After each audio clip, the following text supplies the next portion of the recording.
Oh God, I wish I was back there making that movie right now. Do you? It's hard to let go of this one. I mean, I can't tell you the kind of melancholy and romanticism that all of us are having as the film is coming out. You know, we many of us feel like we were still out there working.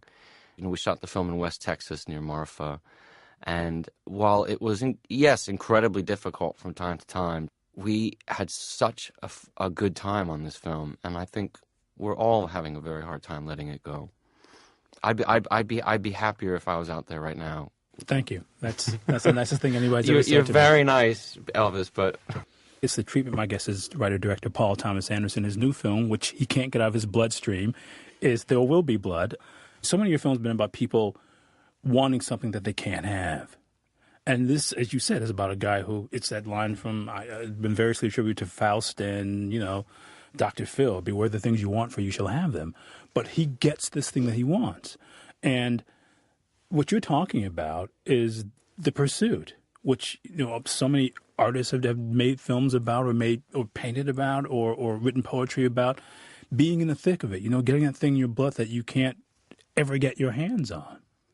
You made a movie in a lot of ways about what you do. I mean, this could certainly be a metaphor for the making of art, couldn't it? somebody said that the other day, and they just very, quite honestly, it never occurred to me. And somebody said, "Is making a film like silver prospecting?"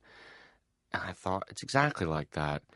You hack away, you hack away. You're not really sure what it's going to be worth or if you're going to find anything, and then maybe you find something that you like that gives you an indication that something else might be there. So you figure, well, I could just take this stuff and crawl back up to the top of the hole and go to the SA office and maybe that'll be it. But instead you think maybe there's even more underneath there. So you light a stick of dynamite, you stick it in, you blow it up, and you just keep after it. I mean, I know that's how I feel, sure, in approaching a film or writing it, making it, whatever it is. Yeah, and then cashing the silver in and finding out what it's worth never really ends up being as satisfying or as fun as it was to be down in that hole. Is that true? I mean, coming through the tail end of this, is it more the case now than it's ever been, or has it always been, in fact, a It's factor always for been you? like that. I remember when I first made a film, I didn't quite know where the finish line was.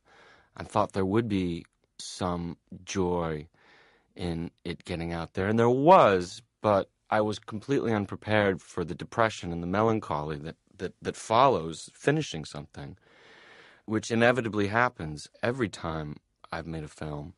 I've gotten a little bit better at managing it, and you just have to sort of know it's coming, and your life changes. Things are different for me now. Obviously, I can't kind of wallow in any kind of self-pity, but it's incredibly difficult to finish something. Probably A, because you're putting something to rest, and that is its own thing, but B, you're sort of stepping into this enormous fear of, all right, well, what am I going to do next? I'm too tired to even think about what I want to do next. And it screws with your head a little bit, but I'm getting used to it. Yeah, I would say, though, that this is the most pointed and straightforward of all your narratives. I take that as a high compliment. Getting myself into a situation where I'm writing a story that's going to span 30 years, I've already kind of created a situation where I have to be economical, I have to be raw, and I have to be direct about all the ground that the film does have to cover in 2.5 hours. I've got all this stuff that's so exciting to talk about or to look at. The oil fields and the history of California and the oil business and building pipelines and all this stuff, and thinking, how do I get all of this in here? But how do I tell the story, and how do I do it ideally in 2.5 hours? That kind of means you have to be a good secretary to it and organize it so that there is no fat. I have to ask you this because you've been here.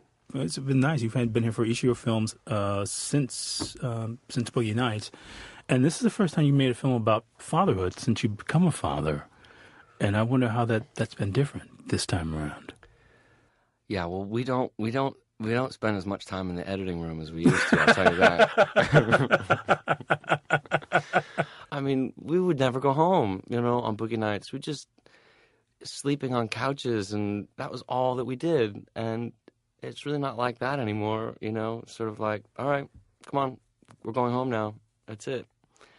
So that's different for sure. Once we got the film together, I mean, shooting the film is different.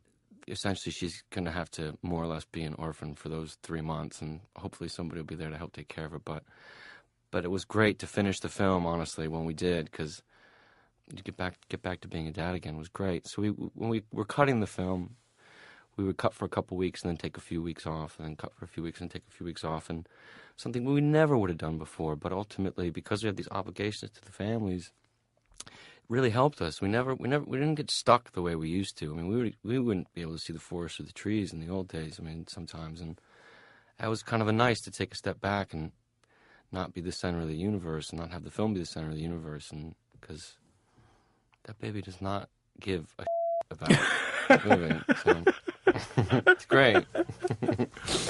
What a time. PT, thanks so much for doing this. Always good to see you. It's great to be back with you, Elvis.